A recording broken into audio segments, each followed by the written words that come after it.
Hello everyone and welcome to my channel. This is Jason Kistler with Sapphire Leadership Advisors, and today we're going to talk about dealing with an email bully. There's nothing worse than getting a nasty email from a customer, a coworker, or even your boss. Your blood boils, you craft the perfect torpedo email to shoot down all of those false accusations, all of those mischaracterizations, and even a couple of insults. And you read back over that email with that evil little smile, and you click send. Problem solved, right? Wrong. That is not how you deal with an email bully. In this video, we're going to tell you the right way. Stick around. Now, before we get into the content of this video, go ahead and smash that like button. And while you're at it, subscribe to the channel. We got lots of information on leadership, management, team building, productivity, and the occasional technology post, so you're not going to want to miss that. Now we'll get into the content. Now, when I was describing in the beginning the scenario of sending an email in response to a hostile message that you received, you may have thought to yourself, well, that would never be me. I would never be that impulsive. Well, that may be true sometimes, but a lot of times, when you're in the heat of the moment, logic just sort of flies out the window, and you may do something that you'll regret later, which is why we're going to talk about the right way to handle dealing with an email bully. No matter what company you work for or what position you hold, it's very likely that at some point in your career you're going to come across a hostile email, either from a customer or a coworker or even your own boss. And it's often a fine line between actually responding to the emails and handling the problem yourself, or escalating the problem either to HR or to a higher manager. Now, I may ruffle a couple of feathers here, but I am of the frame of mind that as a leader, you should be able to resolve most of your own issues. You shouldn't have to run off to HR every single time somebody says something mean to you in an email. Now, I'm not advocating tolerating a hostile work environment, but I also feel strongly that as a leader, you are now supposed to and are expected to solve problems. Now, with all that in mind, here are some strategies and tips that I've used that have allowed me to successfully deal with an email bully. The first thing you should do when you get a hostile email is to determine what the sender is trying to say. You're going to have to grow some thick skin here and parse through the email and really see if there's an underlying message and an actual legitimate concern. There may be some important details that are in the email that are going to get buried in the hostile language if you let that get to you.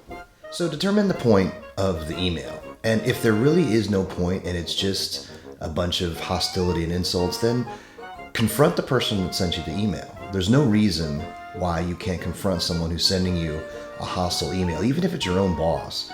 If there's no real purpose to the email, it's nothing but hostility and condescension. In the more likely event that there is something to actually be pulled from the email, then what you want to do is, again, read through the email, pull out each of the individual points, and you want to put them into a separate document. It's probably better not to work from within the hostile language of the email. So you pull these into a different document, and then you respond to each one of those points individually. Now, you don't want to respond right away because usually you're in the heat of the moment and it's probably not going to turn out as well. You want to wait until you're a little bit more calm and collected before you actually make the response. Now, when you write the response, you want to start off with a conciliatory tone. So you want to be a peacemaker here. It's not about being right as much as it is about resolving the problem. So something like, I can understand and appreciate your level of frustration here, or something to that effect would work well. Again, you're not trying to be right here, and you want to give the message that you don't want to get into a mudslinging match. You want to resolve the problem. Now, at this point, you want to take every one of the items that you've pulled out of this email from before, and you want to respond to them individually in the email, but you also want to paraphrase each point so that you're not just cutting and pasting the points that you pulled from the email. You're actually paraphrasing it. And this helps to give the impression that you understand each of the concerns because you're reiterating them in your own words. Thanks for watching, and if you're getting any value out of this video, go ahead and smash that like button, and while you're at it, subscribe to the channel. We got lots of information here on leadership, team building, management, productivity, and the occasional technology tip. And now, we'll go back to the content. As you're responding to each of these items, it's important for you not to be confrontational here. Just use facts. That's all you need to worry about here. The facts should be able to provide the information that you need. You don't have to personally defend yourself.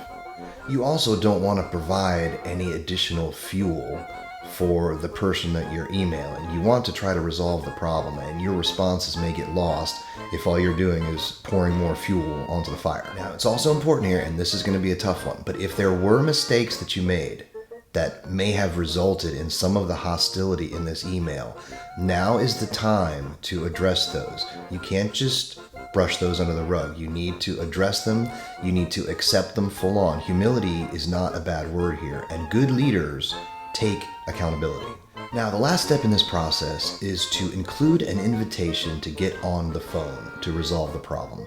Email is never a good medium to communicate when there's emotions involved. And a lot of times, people who would write toxic emails can be email tough guys. And once you get them on the phone, usually it's much easier to diffuse hostility when you're talking to them directly. And at this point, when you send the email, you're probably not going to want to get involved in any more back and forth emails. If they respond to you with an email, then I would pick up the phone and just get them on the phone and resolve it that way.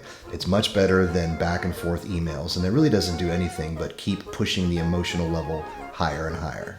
And now that we're at this point, there's one more piece to consider, and that is the CC dynamic. So when you're looking at an email that's getting sent and it's hostile, you need to pay attention to who else may be on the email. A lot of times, these email bully types will send to as many people as they think they can get away with, just to complain to as many people as they can and to make you look bad. So the first thing that you want to do is examine any third-party individuals, any vendors, remove them from your response, because there's nothing worse than seeing another company's infighting. So get those individuals or companies out of the CC field. Then look at the remaining list of people and make sure that they all are related to or involved in this issue in some way. If they're not, remove them from the CC field. So you want to get just a clear CC field of whoever is directly involved with whatever this issue is. Now, at that point, you definitely want to make sure that you are responding and showing those people that you're responding to these accusations, because what you don't want is for calls that you're incompetent to go unchallenged, to where people start to read that and they may start to believe that, and it could damage your reputation. So it's important when you're responding, you've got a level head and you're showing the rest of your team that you are reliable and you're a person who problem solves and can get things done without letting emotions cloud their judgment. So I hope this information has been helpful. I have personally used this method with someone that I worked with that was extremely hostile in quite a few emails. And this method actually turned our professional relationship around to the point where this individual became one of my strongest advocates at my company. So it definitely works. I would encourage you to try it out if you're having issues with hostile emails. And just remember that most people are not monsters, and there's usually a reason why someone was driven to write a hostile email. So just keep that in mind. Is it right? No. But the ability for you to examine the situation and avoid overreacting is really going to go a long way to show your boss, your team, that you're level-headed and you're able to get through complicated situations without being driven by negative emotions. Thanks for watching.